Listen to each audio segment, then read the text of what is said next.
குர்ஆனை எடுங்கள். ஷஹ்ரு ரமதான் அல்லதி உன்ஸில ஃபீஹில் குர்ஆன். ரமதானை அல்லாஹ் தேர்ந்தெடுத்து, நோன்பை அல்லாஹ் கடமையாக்கி, ரசூலை அல்லாஹ் தேர்ந்தெடுத்து, அந்த ரசூலுக்கு குர்ஆனை இறக்குவதற்கு அல்லாஹ் தேர்ந்தெடுத்த மாதம் ரமதானுடைய மாதம். ரசூலுல்லாஹி ஸல்லல்லாஹு அலைஹி வஸல்லம் சொன்னார்கள், அஸ்ஸியாமு வல் குர்ஆனு, நோன்பும் குர்ஆனும் இணைத்து சொன்னார்கள். நாளை மறுமையில் அடியானுக்காக வாதிடும் தந்தை தாய் உறவுகள் விரண்டு ஓடி எந்த ஒரு செயலும் யாருக்கும் உதவி செய்யாத அந்த நாளில் குர்ஆன் வரும். யா அல்லாஹ், இரவில் ஓதினான் யா அல்லாஹ் இந்த குர்ஆனை, இவனுக்கு பரிந்துரை செய், பரிந்துரையை ஏற்றுக்கொள் யா அல்லாஹ் என்று குர்ஆன் நிற்கும். நோன்பு வரும், யா அல்லாஹ் இவன் தாகித்திருந்தான், இச்சைகளை விட்டு விலக்கி இருந்தான், என் சிபாரிசை அங்கீகரித்துக் கொள் என்று குர்ஆன் நாளை மறுமையில் அந்த அடியானுக்காக, நோன்பு அந்த அடியானுக்காக என்று வாதிடும் என்று அல்லாஹ்வுடைய ரசூல் ஸல்லல்லாஹு அலைஹி வஸல்லம் நினைத்து சொன்னார்கள். வகதாலிக உஹைனா இலைக ரூஹம் மின் அம்ரினா, நம்முடைய கட்டளைகளில் இருந்து உயிரை அல்லாஹ் இறக்கி இருக்கிறான் என்று குர்ஆனை உயிர் என்று அல்லாஹ் அழைக்கிறான்.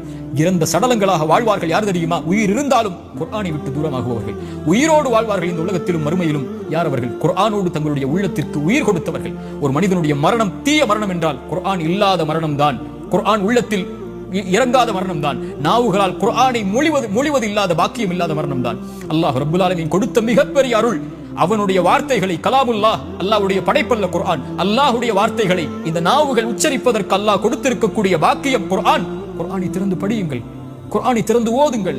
எல்லா பிரச்சனைகளுடைய தீர்வையும் அல்லாஹ் அங்கே வைத்திருக்கிறான்.